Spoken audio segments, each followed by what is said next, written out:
अस्सलाम वालेकुम स्टूडेंट्स, उम्मीद है आप तमाम लोग खैरियत से होंगे। मेरा नाम मोहम्मद उमर खान है और आप देख रहे हैं द लॉ चैनल। इस चैनल पर गुफ्तगू करते हैं हम लॉ, लैट, लॉ गैट और LLB 4 ईयर्स के हवाले से। तो अगर आप नए कैंडिडेट हैं, नए स्टूडेंट हैं, इस चैनल पर पहली बार तशरीफ़ ला रहे हैं तो इस चैनल को ज़रूर सब्सक्राइब कर लीजिए ताकि इस तरह की मज़ीद अपडेटेड और लेटेस्ट वीडियोज़ हम आप तमाम कैंडिडेट्स की खिदमत में बर वक्त शेयर कर सकें। आज के इस लेक्चर में हम डिस्कस करने वाले हैं जनरल नॉलेज को, और आप तमाम स्टूडेंट्स जानते हैं कि हम विक्ट्री सीरीज़ को स्टार्ट कर चुके हैं। विक्ट्री सीरीज़ में हम आप तमाम स्टूडेंट्स के लिए लॉ एडमिशन टेस्ट की प्रिपरेशन के लिए जो भी लेक्चर्स यहां अपलोड करेंगे वो कंसेप्चुअल होंगे, और आज इस सीरीज का लेक्चर नंबर 2 अपलोड किया जा रहा है। इससे पहला जो लेक्चर है उसका लिंक आपको डिस्क्रिप्शन में मिल जाएगा। तो जितनी भी चीजें हम पढ़ेंगे वो कंसेप्चुअली पढ़ेंगे, हर एक क्वेश्चन को अंडरस्टैंड आप कर लेंगे अगर आप उस क्वेश्चन को सिर्फ एक बार सुन लेते हैं। तो बगैर वक्त ज़ाया किए हम अपने लेक्चर को स्टार्ट करते हैं। लेक्चर की तरफ बढ़ने से पहले मैं आप तमाम स्टूडेंट्स को बता दूं कि अगर आप डेली बेसिस पे फ्री प्रिपरेटरी मटेरियल को एक्सेस करना चाहते हैं तो द लॉ चैनल की स्टूडेंट कम्युनिटी को फॉलो जरूर कर लें। इसको फॉलो करना बिल्कुल फ्री है और डेली बेसिस पे हम इस तरह का प्रिपरेटरी मटेरियल भी शेयर करते हैं in the form of quiz, और इसके साथ साथ आपको हम गाइडेंस भी प्रोवाइड करते हैं। इस कम्युनिटी का लिंक आपको डिस्क्रिप्शन में मिलेगा। उस लिंक पे क्लिक करने के बाद इस कम्युनिटी को फॉलो कर लीजिएगा ताकि तमाम अपडेट्स आपको द लॉ चैनल की टीम व्हाट्सएप पे प्रोवाइड कर सके। तो सबसे पहला क्वेश्चन इस वक्त आप अपनी स्क्रीन पर देख सकते हैं कि which ocean surrounds the north pole. अब ये क्वेश्चन पूछा जा रहा है आपसे कि नॉर्थ पोल जो है उसको कौन सा ओशन सराउंड करता है। वैसे तो आप पिक्चर अपनी स्क्रीन पर देख रहे होंगे, लेकिन ये अगर आप क्रैम करेंगे तो आपको कुछ ही देर बाद ये क्वेश्चन भूल जाएगा और आपको बिल्कुल भी नहीं पता होगा, ना आपकी नॉलेज बेस इंक्रीज होगी। मैं ये चाहता हूं कि ये लेक्चर सुनने के बाद आपको दर हकीकत लगे कि आपने कुछ सीखा है। तो हम इस क्वेश्चन को अंडरस्टैंड करने की कोशिश करते हैं। सबसे पहले तो हमने लोकेट करना है कि ये नॉर्थ पोल होता कहां पर है। अब आपका एक कंसेप्ट मैं क्लियर करने वाला हूं अगले 1 से 2 मिनट के अंदर। हम यहां पर अर्थ को ड्रॉ करते हैं। आप तमाम जानते हैं कि हमारी अर्थ जो है वो सफेयर फॉर्म के अंदर है, और इसके बाद हमें डायरेक्शंस का पता होना चाहिए। तो हम यहां पर एक प्लस का साइन बनाते हैं। अगर आप अपने राइट हैंड से लिख रहे हैं तो अपनी राइट साइड पर आपने ईस्ट लिखना है, और आपका जो लेफ्ट हैंड होगा उस साइड पर आपने वेस्ट लिखना है। तो इस तरीके से कुछ डायरेक्शंस होती हैं। ऊपर हमेशा नॉर्थ होता है, ऊपर हमेशा नॉर्थ होता है, और नीचे की तरफ साउथ होता है। अब जरा आप देखें तो ये अगर अर्थ है, ये अर्थ है अगर, तो इसकी नॉर्थ साइड कहां पर बनेगी? डेफिनेटली नॉर्थ पोल यहां पर होगा, यहां पर नॉर्थ होगा। और साउथ पोल कहां पर बनेगा? बिल्कुल इसके ऑपोजिट, यहां पर साउथ पोल होगा। तो अब पूछा जा रहा है कि नॉर्थ पोल को कौन सा ओशन सराउंड करता है, इसलिए हमें पता होना चाहिए कि ओशंस दर हकीकत हैं कितने और कहां कहां पर हैं। तो अब 1 से 2 मिनट में तमाम ओशंस को हम ड्रॉ करते हैं ताकि उनकी ज्योग्राफिक लोकेशन हम अंडरस्टैंड कर लें। ये तमाम कंसेप्ट आपने अपने पास नोट डाउन करने हैं ताकि आपको भूले ना। तो हमें ओशंस के बारे में अंडरस्टैंड करने के लिए कॉन्टिनेंट्स को भी ड्रॉ करना पड़ेगा। आप जानते हैं कि जो हमारी अर्थ है, यहां पर हम अर्थ फिर से ड्रॉ कर लेते हैं। जो हमारी अर्थ है ये 2 हिस्सों में डिवाइडेड है, 2 हिस्सों में डिवाइडेड है। इसका जो एक हिस्सा है वो ज़मीनी हिस्सा है जिस पे लैंड है, और दूसरा हिस्सा जो है वहाँ पर ओशंस हैं, पानी है। अब यहाँ पर हम ड्रॉ करते हैं। अब ये एग्जैक्ट तो नहीं होगा, लेकिन आपकी अंडरस्टैंडिंग के लिए बहुत ही आसान हो जाएगा। ये हम कॉन्टिनेंट्स ड्रॉ कर रहे हैं। आपने बेसिकली जो है इस तरह से कॉन्टिनेंट्स की शेप ड्रॉ कर लेनी है। ये आपका ज़मीनी हिस्सा मैंने ड्रॉ कर दिया है। ये आपका नॉर्थ अमेरिका है, कॉन्टिनेंट है, और ये आपका साउथ अमेरिकन कॉन्टिनेंट है। देखिए ना, हमने डायरेक्शंस ड्रॉ की थी तो ऊपर क्या होता है? नॉर्थ होता है, इस वजह से ये नॉर्थ अमेरिका हो गया। और नीचे क्या होता है? हमने यहाँ पर देखा था साउथ होता है, तो ये आपका साउथ अमेरिका हो गया। अच्छा, उसके बाद यहाँ पर आता है जी आपका अफ्रीका, ये अफ्रीकन कॉन्टिनेंट है। यहाँ पर है आपका यूरोप, और यहाँ है आपका एशिया, और इस जगह पर ओशनिया, या आप ऑस्ट्रेलिया कह सकते हैं, ऑस्ट्रेलिया कॉन्टिनेंट। ठीक है, ये ऑस्ट्रेलिया कॉन्टिनेंट है। अब हमने तो कहा कि हम ओशंस के बारे में डिस्कस करने वाले हैं, तो दुनिया के 7 कॉन्टिनेंट्स हैं। आप इस वक्त अपनी स्क्रीन पर तकरीबन जो है 6 का नाम देख रहे हैं। तो 7वां कॉन्टिनेंट कौन सा है? 7वां कॉन्टिनेंट यहाँ पर है, और इस कॉन्टिनेंट का नाम है एंटार्क्टिका। तो ये 7 कॉन्टिनेंट्स हो गए। अब हम ड्रॉ कर लेते हैं जी, अब हम ड्रॉ कर लेते हैं। क्या चीज़ ड्रॉ करेंगे? अब हम ओशंस ड्रॉ करेंगे। तो नॉर्थ और साउथ अमेरिका की वेस्टर्न साइड पे है पैसिफिक ओशन। अच्छा, अब यहाँ पर एक एस शेप के अंदर आपको ओशन मिलेगा। उसको हम क्या कहेंगे? उसको हम कहेंगे अटलांटिक ओशन। उसके बाद यहां पर है जी इंडियन ओशन, और उसके बाद इंडियन ओशन के बाद इस जगह पर आपको नजर आएगा आर्कटिक ओशन। अब जरा अंडरस्टैंड करें क्वेश्चन क्या है कि नॉर्थ पोल के साथ कौन सा ओशन है। तो नॉर्थ हमने देखा कि नॉर्थ हमेशा ऊपर की साइड पर होता है, तो यहां नॉर्थ बनेगा। तो यहां कौन सा ओशन है जी, आर्कटिक ओशन। तो करेक्ट आंसर क्या बनेगा, ऑप्शन डी आर्कटिक ओशन।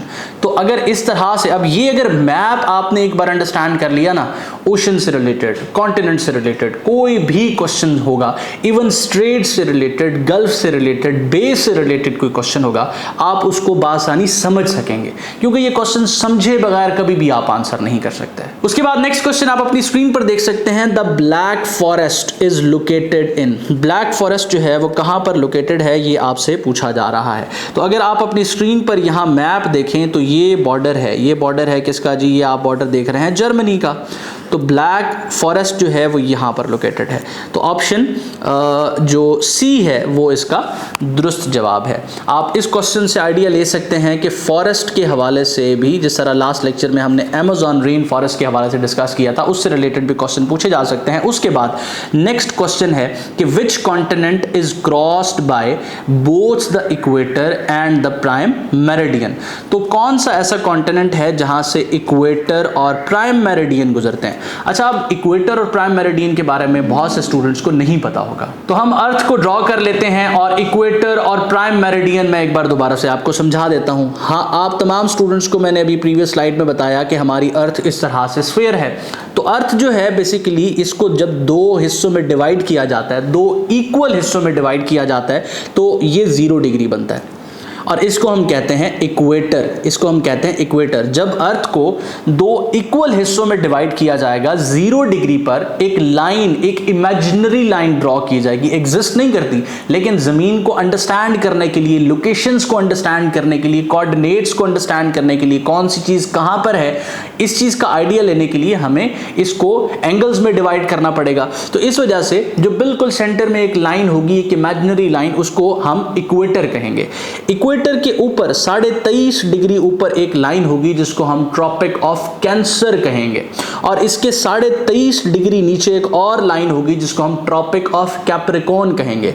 तो इक्वेटर के ऊपर ट्रॉपिक ऑफ कैंसर और इक्वेटर के नीचे कैप्रिकॉर्न, ट्रॉपिक ऑफ कैप्रिकॉर्न। अच्छा, अब सवाल क्या है, सवाल ये है कि इक्वेटर और प्राइम मेरिडियन कहां से गुजरती है। अब इक्वेटर के बारे में तो हमने अंडरस्टैंड कर लिया, लेकिन उसके साथ हमने ट्रॉपिक ऑफ कैप्रिकॉर्न और जो है वो कैंसर का जिक्र कर लिया।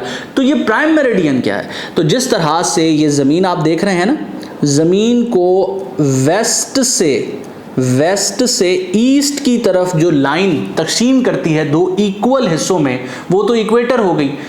सिमिलरली अगर अर्थ को हम नॉर्थ से साउथ दो इक्वल हिस्सों में डिवाइड करें, तो ऐसी लाइन को हम प्राइम मेरिडियन कहेंगे, और ये भी 0 डिग्री पर होगी, ये भी 0 डिग्री पर होगी, और ये भी एक इमेजिनरी लाइन होगी जिसके थ्रू हमने अर्थ को दो हिस्सों में डिवाइड कर लिया। फिर हम अंडरस्टैंड कर सकेंगे कि कौन सी चीज प्राइम मेरिडियन के एस्पेक्ट से कहां पर है। तो अब हमारा सवाल यहां पर है कि इक्वेटर और प्राइम मेरिडियन कौन से कॉन्टिनेंट से गुजरते हैं। तो इसका दुरुस्त जवाब अफ्रीका है, अफ्रीकन कॉन्टिनेंट। अच्छा, एक और फैक्ट जो एमसीक्यूज के तौर पे पूछा जा सकता है कि कौन सा ऐसा कॉन्टिनेंट है जिससे इक्वेटर, ट्रॉपिक ऑफ कैंसर और ट्रॉपिक ऑफ कैप्रिकॉर्न तीनों लाइनें गुजरती हैं। कौन सा ऐसा कॉन्टिनेंट है। तो वो कॉन्टिनेंट भी अफ्रीका है। ये पिक्चर के थ्रू आप देख रहे हैं। तो अब आपने यहां से इक्वेटर को, प्राइम मेरिडियन को, ट्रॉपिक ऑफ कैंसर को, ट्रॉपिक ऑफ कैप्रिकॉर्न को अंडरस्टैंड कर लिया होगा। कोई भी सवाल है आप डिस्कस कर सकते हैं, पूछ सकते हैं, हमारी टीम आपको समझाएगी, असिस्ट करेगी। आप व्हाट्सएप नंबर भी यूज कर सकते हैं। आप हमें जो है वो इसके अलावा जो कमेंट सेक्शन है उसको भी यूज कर सकते हैं। अब अगर आप चाहते हैं कि इसी तरह आप लॉ एडमिशन टेस्ट की कॉम्प्रिहेंसिव प्रिपरेशन कर लें और किसी एक रिसोर्स से कर लें, तो आप दी लॉ एकेडमी का जो लैट प्रिपरेटरी बैच है उसको ज्वाइन कर सकते हैं। लैट की तैयारी 1 गो में करने के लिए ये कोर्स आपको बेहतरीन तरीके से फैसिलिटेट करेगा। इसमें लेक्चर्स होते हैं, इसमें कॉम्प्रिहेंसिव नोट्स होते हैं, डिजिटल टेस्ट सीरीज है। देखिए, आपके लिए एमसीक्यूज जो इंपॉर्टेंट हैं, रेलेवेंट हैं, वो बहुत जरूरी हैं। तो इस कोर्स के अंदर ये सारी चीजें प्रोवाइड की जाती हैं। और सबसे बड़ी बात, तैयारी के दौरान आपको टीचर चाहिए होता है जो आपको असिस्ट करे और आपको एक जो है वो फैसिलिटेटर के तौर तौर पे गाइड करे। तो इस कोर्स के अंदर पर्सनलाइज फीडबैक दिया जाता है, आपके साथ व्हाट्सएप पे एक टीचर इन टच होगा। अगर आप इस कोर्स में एनरोल करना चाहें हमारी टीम से कोऑर्डिनेट कर सकते हैं। इसके अलावा एलिमेंट्स ऑफ लैट का जो लेटेस्ट एडिशन है, जिसको हम 12th एडिशन कहते हैं, आप उस पर भी रिलाई कर सकते हैं। मार्केट से ये किताब आपको बासानी मिल जाएगी। लाहौर के स्टूडेंट्स के लिए इल्मी बुक हाउस उर्दू बाजार लाहौर पे ये किताब अवेलेबल है। उसके बाद नेक्स्ट क्वेश्चन आप देख सकते हैं कि which country has the largest number of neighbouring countries. अब यहाँ ये सवाल पूछा जा रहा है कि कौन सा ऐसा मुल्क है जिसके सबसे ज़्यादा नेबरिंग कंट्रीज़ हैं, यानी कि वो सबसे ज़्यादा कंट्रीज़ के साथ अपना बॉर्डर शेयर करता है। ऐसे 2 कंट्रीज़ हैं। सबसे पहला कंट्री आपका है चाइना, उसके बाद है रशिया। तो आपने हमेशा जो करेक्ट आंसर है वो अवेलेबल ऑप्शंस में से सिलेक्ट करना होता है। तो अगर स्क्रीन पर हम नज़र दौड़ाएं तो रशिया यहाँ अवेलेबल है, ऑप्शन ए इसका दुरुस्त जवाब है। और ये लिस्ट है उन कंट्रीज़ की इनके साथ ये बॉर्डर शेयर कर रहा है। अब बाय एरिया क्वेश्चन पूछा जा सकता है कि कौन सा लार्जेस्ट कंट्री है, कौन सा लार्जेस्ट कंट्री है। तो इसका दुरुस्त जवाब भी रशिया है, इसका दुरुस्त जवाब भी। और बाय पॉपुलेशन इस वक्त सबसे बड़ा कंट्री कौन सा है जिसकी सबसे ज़्यादा आबादी है, तो वो इंडिया है। उसके बाद which river passes through the grand canyon. अच्छा, अब ग्रैंड कैनन जो है ये बेसिकली क्या है, सबसे पहले तो हम इसको अंडरस्टैंड करते हैं। इस वक्त आप एक तस्वीर देख रहे होंगे, ये ग्रैंड कैनन की तस्वीर है। ये एक बहुत बड़ा पहाड़ी सिलसिला है, अप्रॉक्सीमेटली 450 किलोमीटर्स पर फैला हुआ है। और इसकी अगर आप तराश देखें तो ये तराश इस तरह की है कि हज़ारों साल पहले ये पानी की वजह से नेचुरली तराश पड़ी है। तो कैनन कहते हैं वादी को। तो कोई ऐसी वादी जो बहुत बड़ी है उसको ग्रैंड कैनन कह रहे हैं। तो यूएसए के अंदर ये है और साथ साथ ये एक नेशनल पार्क का दर्जा भी रखती है। तो यहाँ सवाल पूछा जा रहा है कि ये जो तस्वीर हम देख रहे हैं, इस ग्रैंड कैनन में से कौन सा दरिया गुजर रहा है, कौन सा रिवर जो है यहाँ से पास कर रहा है। तो कोलोराडो रिवर जो है इसका दुरुस्त जवाब है, ऑप्शन बी। अब ये क्वेश्चन आप अगर इस तरह से प्रिपेयर करना चाहते हैं कि ये कभी भी आपको ना भूले, तो इससे रिलेटेड अप्रॉक्सीमेटली 5 मिनट की एक डॉक्यूमेंट्री एग्जिस्ट करती है। और वो 5 मिनट की डॉक्यूमेंट्री जो है नेशनल ज्योग्राफिक के जो चैनल है उसके ऊपर एग्जिस्ट करती है। उसका लिंक भी मैं आपको कोशिश करूंगा डिस्क्रिप्शन में मिल जाए, वरना इसको जाके सर्च कर लीजिएगा यूट्यूब पे। और अगर वो 4-4.5 मिनट की या 5 मिनट की डॉक्यूमेंट्री आप एक बार देख लेते हैं तो फिर ग्रैंड कैनन से रिलेटेड कोई भी क्वेश्चन आएगा, आपने उस प्लेस को देखा होगा, उसको फील किया होगा, ऑब्जर्व किया होगा, तो बआसानी आप उसको आंसर कर सकते हैं। लेकिन अगर आप सिर्फ रट्टा लगाते रहेंगे कि ग्रैंड कैनन क्या है और इसमें से कौन सा रिवर पास करता है, तो कभी भी ये फैक्ट आपको याद नहीं होगा। उसके बाद नेक्स्ट क्वेश्चन आप अपनी स्क्रीन पर देख सकते हैं कि which continent has the largest number of countries. कौन सा ऐसा बरे आजम है जिसमें सबसे ज्यादा ममालिक हैं। आंसर आप अपनी स्क्रीन पर देख रहे होंगे कि वो जो कॉन्टिनेंट है वो अफ्रीका है। और अफ्रीका के अंदर अगर आपसे पूछा जाए कि कितने नंबर ऑफ कंट्रीज हैं, तो वो 54 नंबर ऑफ कंट्रीज हैं। अब आपने एक चीज सर्च करनी है और सर्च करके मुझे बतानी है। ये आप तमाम स्टूडेंट्स की असाइनमेंट है, क्योंकि मैं आपको हर क्वेश्चन एक बैकग्राउंड के साथ, एक पिक्चर के साथ अंडरस्टैंड करवा के पढ़ा रहा हूं। तो आपका पे बैक ये है कि आपने जाके सर्च करना है। और सर्च क्या करना है कि अफ्रीका के अंदर largest country, largest by area कौन सा कंट्री है, और इसी तरीके से लार्जेस्ट बाय पॉपुलेशन कौन सा कंट्री है। ये चीज़ सर्च करने के बाद आपने कमेंट सेक्शन में मुझे बतानी है। और अगर आपको द लॉ चैनल पर अपलोड होने वाले ये लेक्चर्स पसंद आते हैं, आपको इन लेक्चर्स से फ़ायदा मिल रहा है, तो सिर्फ एक पे बैक इस कम्युनिटी को आपने और करना है कि इन लेक्चर्स को उन तमाम ग्रुप्स में शेयर करना है जहाँ स्टूडेंट्स लैट को प्रिपेयर कर रहे हैं, ताकि वो भी इन लेक्चर्स से मुस्तफ़ीद हो सकें। उसके बाद which is the smallest ocean in the world. अब दुनिया का सबसे जो छोटा ओशन है उसके हवाले से आपसे क्वेश्चन किया जा रहा है। इसी के साथ आपसे ये भी पूछा जा सकता है कि लार्जेस्ट ओशन जो है, लार्जेस्ट ओशन वो कौन सा है। तो लार्जेस्ट की बात की जाए तो वो तो है जी पैसिफिक। अच्छा, पैसिफिक के बाद जो स्मॉलेस्ट है वो है जी आर्कटिक ओशन। तो स्मॉलेस्ट आर्कटिक ओशन है। ऑप्शंस में से ऑप्शन सी जो है वो इसका दुरुस्त जवाब है। और हमने अभी अंडरस्टैंड किया कि ये जो आर्कटिक ओशन है दुनिया में, ये नॉर्थ पोल पर है, ये नॉर्थ पोल पर है, ठीक है। उसके बाद नेक्स्ट क्वेश्चन देखते हैं। The straight of Malacca connects the Indian ocean with the. अब स्ट्रेट ऑफ मलाक्का, ये सबसे पहले तो हम देखें कि स्ट्रेट होती क्या है। ये प्रीवियस लेक्चर में भी स्ट्रेट ऑफ हॉर्मस को डिस्कस करते हुए मैंने बताया था, दोबारा से बता देता हूं ताकि आप अंडरस्टैंड कर लें। देखिए स्ट्रेट जो है एक ऐसा तंग पानी का रास्ता होता है जो दो बड़े ज़मीनी हिस्सों को एक दूसरे से जुदा करता है और दो बड़े पानी के हिस्सों को एक दूसरे से मिलाता है। इसका मतलब ये कि अगर स्ट्रेट ऑफ मलाक्का की हम यहाँ पर लोकेशन ड्रॉ करें तो ये एक ज़मीनी रास्ता होगा, उसके बाद कुछ इस तरह से एक और ज़मीनी रास्ता होगा और इसके दरमियान यहाँ पर हम कलर चेंज कर लेते हैं ताकि आप अंडरस्टैंड कर लें। इसके दरमियान ये जो जगह है ये बेसिकली एक स्ट्रेट होगी। अच्छा, अब ये स्ट्रेट ऑफ मलाक्का जो है वो पूछ रहा है कि इंडियन ओशन को किसके साथ कनेक्ट करती है। तो सबसे पहले इसका जवाब देख लेते हैं। ये कनेक्ट करती है जी पैसिफिक ओशन के साथ, इंडियन ओशन को पैसिफिक ओशन के साथ कनेक्ट करती है। अब ये जो है ये बेसिकली इंडोनेशिया का एक आइलैंड है और ये मलेशिया और इसके साथ साथ यहाँ पर कहीं सिंगापुर भी है, तो ये इस तरह से इसकी ज्योग्राफिक लोकेशन है कि स्ट्रेट ऑफ मलाक्का दो ओशंस को एक दूसरे के साथ कनेक्ट कर रही है। कौन से ओशंस? एक इंडियन ओशन और दूसरा पैसिफिक ओशन, और दो बड़े ज़मीनी हिस्सों को एक दूसरे से जुदा भी कर रही है। उन ज़मीनी हिस्सों का हमने जो है वो नाम भी डिस्कस कर लिया। उसके बाद नेक्स्ट क्वेश्चन स्टूडेंट्स आप अपनी स्क्रीन पर देख सकते हैं और वो नेक्स्ट क्वेश्चन है कि यूरोप और अफ्रीका के दरमियान कौन सा सी है। तो यूरोप और अफ्रीका के दरमियान मेडिटेरियन सी है, ये तो आप अपनी स्क्रीन पर देख रहे हैं, लेकिन इसके अलावा इससे कनेक्टेड कुछ और इंटरेस्टिंग फैक्ट्स हैं, वो ज़रा हम देख लेते हैं। आपने एक नाम सुना होगा अक्सर स्वेज कैनाल, और ये एक ऐसा फैक्ट है जो MCQs के तौर पे एग्जाम में पूछा जाता है। तो स्वेज कैनाल बेसिकली रेड सी को, यहाँ पर रेड सी है, तो रेड सी यहाँ कनेक्ट होता है स्वेज कैनाल के थ्रू, किसके साथ? रेड सी कनेक्ट हो रहा है मेडिटेरियन सी के साथ। तो क्वेश्चन ये भी पूछा जा सकता है कि रेड सी को स्वेज कैनाल के थ्रू किसके साथ मिलाया गया? तो मेडिटेरियन सी के साथ। ये आप देख रहे हैं मेडिटेरियन सी के साथ मिलाया गया, किसके थ्रू? स्वेज कैनाल के थ्रू। और इसके अलावा ये जो मेडिटेरियन सी है ये बेसिकली एक स्ट्रेट के थ्रू अटलांटिक ओशन के साथ मिलता है। ये क्वेश्चन हम डिस्कस करेंगे।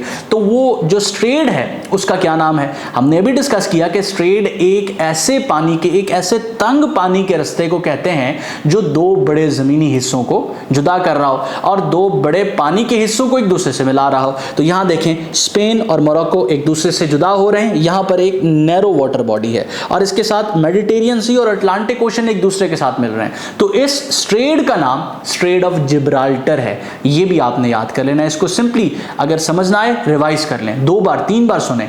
जब आप सुनेंगे तो आपको चीज समझ आ जाएगी। मोरक्को और स्पेन को एक दूसरे से जुदा करने वाला और अटलांटिक ओशन और मेडिटेरियन सी को एक दूसरे से मिलाने वाला जो पानी का हिस्सा है, जो तंग पानी का रास्ता है, उसको स्ट्रेट ऑफ जिब्राल्टर हम कहते हैं। उसके बाद नेक्स्ट क्वेश्चन आप अपनी स्क्रीन पर देख सकते हैं कि which country has the longest coast line in the world. तो लॉन्गेस्ट कोस्ट लाइन की बात की जाए तो वो कनाडा के पास है। अब देखें कि ये यहां सवाल पूछा जा रहा है कि कौन सा ऐसा मुल्क है जिसकी जमीन सबसे ज्यादा जो है वो किसी बड़े पानी के हिस्से के साथ, समंदर के साथ जाके मिलती है। तो यहां पर आप देखें तो कनाडा सबसे ज्यादा बॉर्डर जो है वो अपना शेयर कर रहा है किसी पानी के हिस्से के साथ। कोस्ट लाइन इसकी सबसे बड़ी है। उसके बाद नेक्स्ट क्वेश्चन देख सकते हैं, वो डेन्यूब रिवर के हवाले से है। तो पूछा जा रहा है कि डेन्यूब रिवर जो है वो फ्लो करता है किसके अंदर? तो ये फ्लो करता है ब्लैक सी के अंदर। लेकिन इसके अलावा एक और क्वेश्चन भी MCQs के तौर पे इसी जगह से पूछा जाता है, कौन सा ऐसा रिवर है जो सबसे ज्यादा कंट्रीज में से गुजरता है? तो उसका जवाब है डेन्यूब रिवर।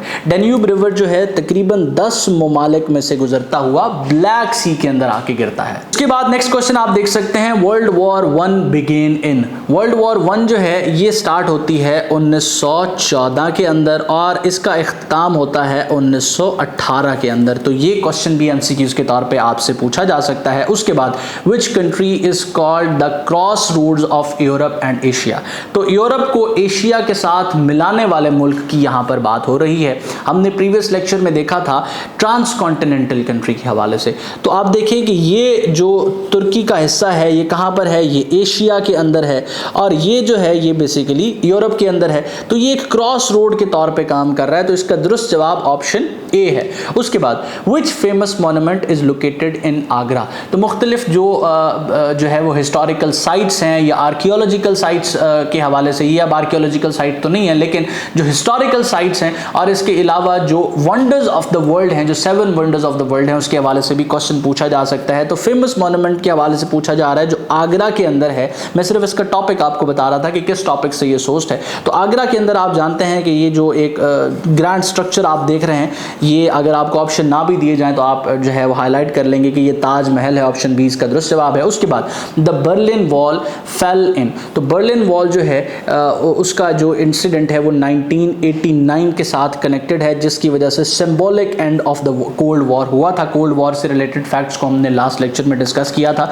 तो ये हमारे वो क्वेश्चंस थे जिनको डिस्कस करते हुए, एक तो ये सबसे इंपॉर्टेंट थे और इनको डिस्कस करते हुए हमारा पर्पस ये था कि हम चीज़ों को अंडरस्टैंड कर लें। तो अगर आपको ये लेक्चर पसंद आए तो इस लेक्चर को लाइक कीजिएगा, द लॉ चैनल को सब्सक्राइब जरूर कीजिएगा, बेल आइकन पर क्लिक कर दीजिएगा ताकि तमाम लेक्चर्स सबसे पहले आप तक पहुंच जाएं। और इसके अलावा अगर आप लैट को प्रिपेयर करना चाहें तो द लॉ अकेडमी का ये प्रिपरेटरी बैच जरूर ज्वाइन कीजिएगा। ये एक अफोर्डेबल फी के अंदर आपको दिया जा रहा है और साथ साथ इसमें जो सर्विसेज दी जा रही हैं उसके थ्रू आप बासानी लॉ एडमिशन टेस्ट को प्रिपेयर कर सकते हैं। और अगर आप किसी किताब पर रिलाई करना चाहें तो एलिमेंट्स ऑफ लैट आपकी एक बेहतरीन चॉइस हो सकती है, क्योंकि ये किताब वीडियो लेक्चर्स के साथ आती है। इसमें आपको HEC के स्टैंडर्ड्स पे 2 मॉडल पेपर्स मिलते हैं, बबल शीट्स आपको प्रोवाइड की जाती हैं। इसके अलावा इस किताब में वीडियो लेक्चर्स भी इंक्लूडेड हैं। तो अगर आप इस किताब पर रिलाई कर लेते हैं तो बासानी आप लॉ एडमिशन टेस्ट प्रिपेयर कर सकते हैं। बाय द वे मार्केट में कोई ऐसी किताब नहीं है जो इतनी फीचर्स के साथ आती हो। मैं उम्मीद करता हूँ ये लेक्चर आपके लिए हेल्पफुल रहा। अपना बहुत सारा ख्याल रखिएगा, दुआओं में मुझे और मेरी टीम को जरूर याद रखिएगा। अल्लाह हाफिज़।